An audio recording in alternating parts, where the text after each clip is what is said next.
I gotta admit, looking at my portfolio lately, it's been kind of like watching a roller coaster. Or maybe even like Yeah. one of those bouncy castles in Yeah. a hurricane. Yeah, I hear you. Definitely some unpredictable movement going on out there. For sure. So today, we're going to like really dive deep into what's happening in the crypto world. Yeah. But we're not just going to stare at charts and graphs. You know what I mean? Right. We're going to try and make sense of the bigger picture.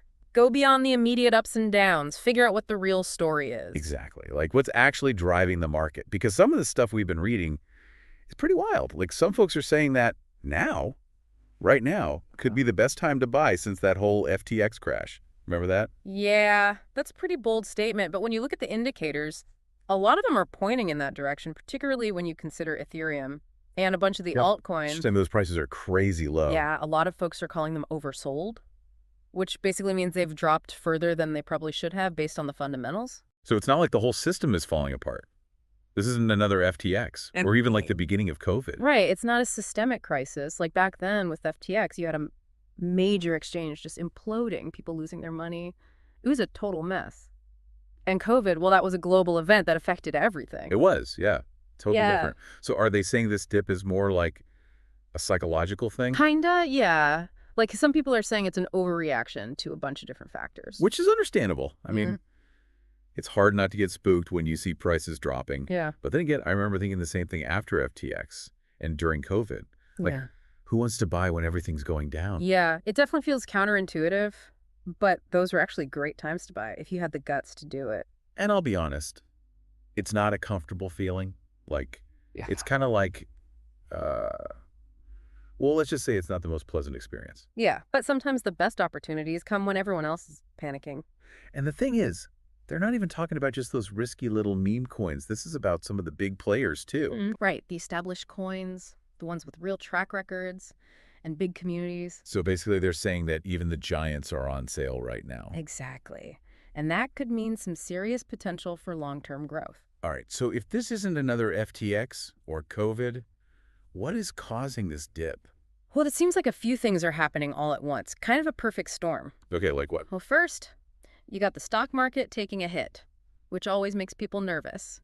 And that tends to spill over into crypto. So when the stock market goes down, crypto often follows. Yeah, it's like a risk-off environment. People get scared and start selling everything. Makes sense. Yeah. Then what's the second thing? There's all this talk about a possible economic slowdown, maybe even a recession. Yeah. And that's definitely weighing on the markets. And is that related to the tariff stuff? Yeah, potentially. Tariffs can really mess with things. You know, they can drive up prices and make it harder for businesses to do business. And all that uncertainty makes investors skittish. So tariffs, stock market, crypto. It's all connected. It is. And then the third thing that's kind of specific to crypto is the whole meme coin situation. Oh, yeah. Remember that? Like a month ago? It was all anyone was talking about? Yeah, all those crazy pumps and dumps. A lot of people got caught up in the hype. And then what happened? Well, eventually reality set in, and those meme coins started crashing hard. And when that happened, it triggered a bunch of liquidations. Meaning people who had borrowed money to buy those coins were forced to sell. Exactly. And that created even more selling pressure, which dragged down the whole market. So it's kind of a mess, but not a full-blown crisis. Right, more like a correction, a bit of a detox. Okay, so like we partied too hard, Yeah. and now we have a crypto hangover. Basically, yeah. Some people are saying the market got a little too inflated, and now it's just coming back down to earth. And some people are saying that the previous administration had something to do with that. Yeah. The argument is that all that quantitative easing, all that money printing, led to a bubble in pretty much every market, including crypto. So now we're paying the price. Yeah. Well, that's one perspective. Another view is that the current administration is actually trying to fix things by, reeling things in a bit. And that's causing some pain in the short term. Potentially. Yeah. But it could be good for the long term if it leads to a more stable economy.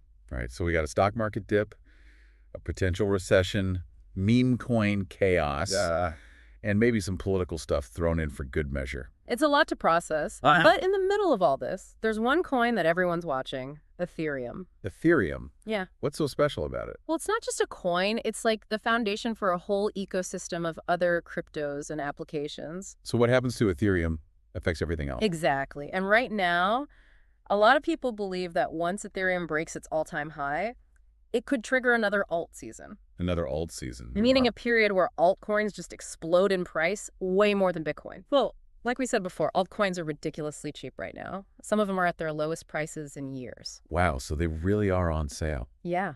And then you looked at the fear and greed index, Mm. which measures market sentiment. Right. It basically tells you how scared or greedy people are. Exactly. And right now, it's showing extreme fear, like levels we haven't seen since FTX and COVID, So basically, everyone's freaking out pretty much. And historically, that's actually been a good time to buy. because when everyone's selling, it can create some amazing opportunity. Exactly. And it's not just the fear and greed index. There are a bunch of other indicators that are flashing buy signals. So it's not just one or two things. It's like the whole market is screaming, buy me. In a way, yeah, it's pretty compelling. But what if this time is different? What if this dip lasts forever? Well, it's always possible, but you got to remember, crypto has bounced back from big dips before. Remember what happened after COVID? Yeah, that was brutal. But then the market just took off. Exactly. And we saw a similar thing after FTX. So there's precedent for a strong recovery. Okay, that's reassuring.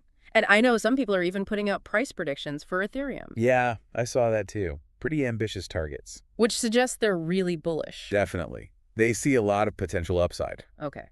So we've talked about the market dip, the indicators, and the potential for a recovery. But what about this economic detox thing? Can you explain that a bit more? Sure.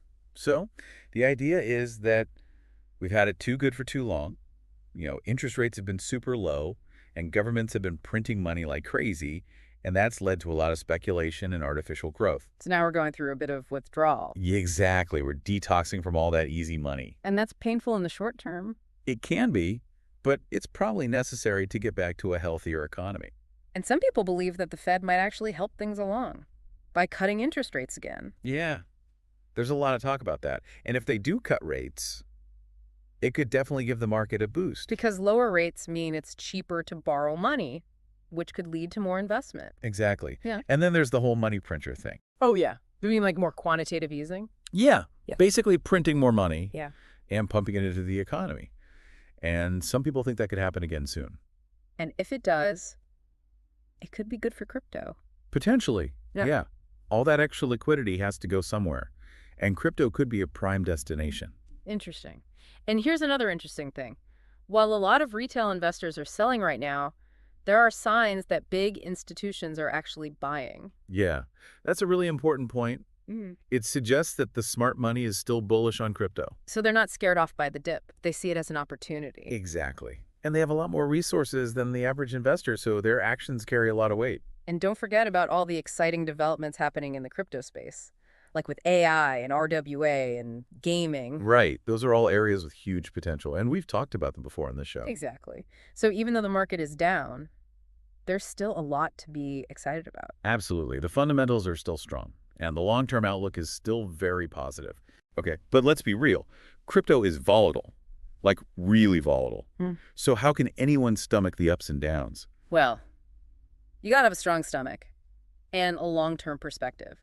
Because if you look at the history of any major cryptocurrency, you'll see a lot of big dips along the way. But you'll also see some massive gains. Exactly. So the key is to ride out the dips and not get shaken out by the volatility.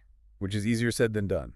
It is, but it's important to remember that timing the market perfectly is almost impossible. So it's better to just buy and hold Yeah, for the long term. exactly, especially when prices are this low. Okay, so we talked about Bitcoin and Ethereum, but what about some of the other altcoins, like Solana, Cardano, Avalanche, all those? They're all interesting projects, Yeah. and some of them could have massive upside potential, Really? Like how much upside are we talking? potentially several X returns. Several X. That's a lot. It is, and those are just a few examples. There are tons of other altcoins out there with huge potential. So how do you choose which ones to invest in? Well, it's important to do your research and understand the different projects, but at these prices, it might not even matter that much. What do you mean? I mean, if you buy a basket of these altcoins and just hold them for a few years, you could see some serious gains. This is like a free score. Potentially. Yeah. Yeah, of course there's always risk, but the potential reward is huge. Okay, so the message here is don't be scared of the dip. Exactly. The biggest risk right now might be not being invested at all. Because if you miss this opportunity, you might regret it later. Like a lot of people regretted not buying after FTX. So what's the bottom line? The bottom line is the crypto market is on sale, and now could be a once-in-a-lifetime opportunity to buy low and sell high. But only if you have the patience and the conviction to hold on for the long haul. Exactly. And if you do, you could be setting yourself up for a very bright future. So think about it. Do your research and decide for yourself, but don't miss out on what could be the biggest wealth transfer event in history. And be sure to like, comment, and subscribe to this channel for more insights like this. And until next time, stay informed, stay curious, and stay ahead of the curve.